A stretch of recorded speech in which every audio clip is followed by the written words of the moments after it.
வணக்கம் நண்பர்களே. சமீபத்தில் சென்னையில் தெருநாய் கடித்து 3 சிறுவன் நெற்குன்றத்தில் பாதிக்கப்பட்டது அனைவரையும் மிகவும் அதிர்ச்சிக்குள்ளாகின்றது. என்னன்னா, திருநாய்கள் முழுக்க முழுக்க ஒரு காட்டு விலங்கின் தன்மைக்கு மாறிவிட்டன.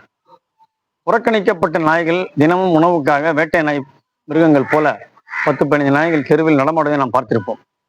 வீட்டில் பராமரிக்கப்படும் நாய் தவிர்த்து தெருவில் விடப்படும் நாய்களின் பொறுப்பு என்பது ஏறக்குறைய அரசின் பொறுப்பாகின்றது, மாநகராட்சியின் பொறுப்பாகின்றது.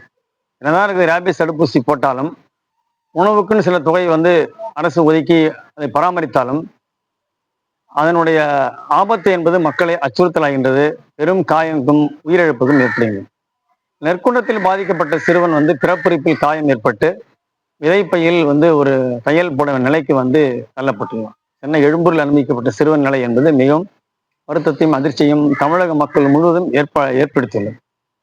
என்ன ஒரு சிக்கல் இருக்குன்னா, இதற்கான இழப்பீடுகளை மக்கள் கேட்டு பெறுவதில்லை. காயத்தின் தன்மைக்கேற்ப அரசு பொதுமக்களுக்கு இழப்பீடு வழங்க வேண்டும். ஏனென்றால் காட்டு விலங்குகள் தாக்குதலுக்கு இழப்பீடு வட மாநிலங்களில் அதிகப்படியாக இருக்கின்றது. தமிழகத்தில் இருந்தாலும் தொகை என்பது குறைவாக இருக்கின்றது.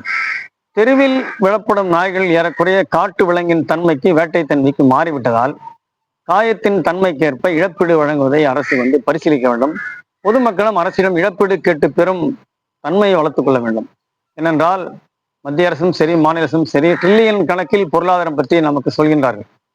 நாடு வளர்ந்திருக்கின்றது, கட்டணங்கள் வளர்ந்திருக்கின்றன, தொழிற்சாலைகள் பெருகி இருக்கின்றது, வரவு செலவு திட்டம் அதிகரிக்கிறது என்ற சூழலில் இழப்பீடுகளை பெறுவதில் அல்லது இழப்பீடு வழங்குவதில் சுணக்கமான தொகை, சிறிய தொகை தான் அனுமதிக்கப்படுகின்றது.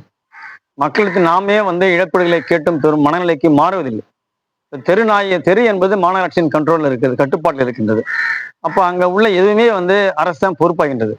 ஒரு நாய் கடிக்குது, கொடும் காயத்தை ஏற்படுத்துகின்றால் அதற்கான மருத்துவ தேவை மட்டுமல்ல, மாறாக இழப்பீடுகளையும் அரசு வழங்க வேண்டும். இந்த பையனுக்கு குறைஞ்சபட்சம் 10 லட்சமாவது வழங்கலாம். அவ்வளவு ஒரு காயம் ஏற்பட்டு அந்த குடும்பத்தில் தீராத மன உளைச்சல்.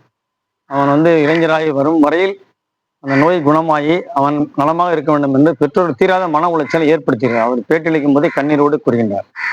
எனவே அந்த நெற்குன்றத்தில் பாதிக்கப்பட்ட சிறுவன் குடும்பத்திற்கு குறைந்தபட்சம் அரசு 10 லட்சம் இழப்பீடு வழங்க வேண்டும். காயங்களுக்கு தன்மைக்கேற்ப தெருநாய் கடிப்பில் பாதிக்கப்பட்டவர்களுக்கு அரசு இழப்பீடு வழங்க வேண்டும். மக்களும் அரசிடம் இழப்பீடு கேட்டு பெரும் பண்பை வளர்த்துக் கொள்ள வேண்டும். நன்றி.